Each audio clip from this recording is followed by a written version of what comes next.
আজকে বানাচ্ছি মিষ্টি কুমড়ার ফুল দিয়ে মুচমুচে বড়া বা কুমড়া ফুলের পাকোড়া। আসসালামু আলাইকুম এভরিওয়ান, সানিয়া কুকিংয়ে আপনাদের সকলকে স্বাগত। মিষ্টি কুমড়া ফুলের বড়া বা পাকোড়া বানানোর জন্য কয়েকটা ফুল তুলে নিচ্ছি।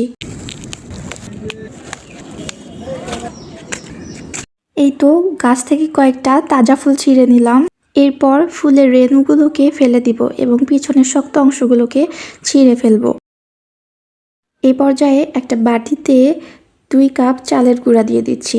সাথে দিলাম হলুদ মরিচের গুঁড়া, জিরা ও ধনিয়ার গুঁড়া, স্বাদমতো লবণ, ধনিয়া পাতা কুচি। এরপর সামান্য একটু পানি দিয়ে নেড়েচেড়ে নিব।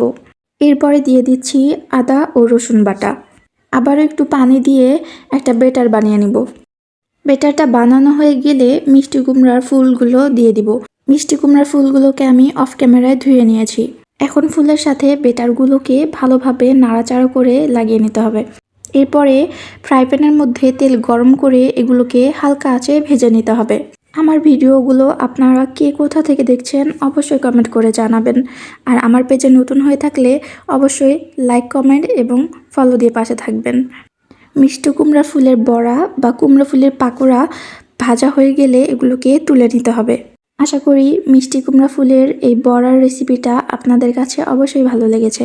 বাসায় একবার হলেও এই রেসিপিটা ট্রাই করে দেখবেন, আশা করি ভালো লাগবে। সম্পূর্ণ ভিডিওটা দেখার জন্য আপনাকে অসংখ্য ধন্যবাদ। দেখা হবে কোনো নতুন ভিডিও নিয়ে। আল্লাহ হাফেজ।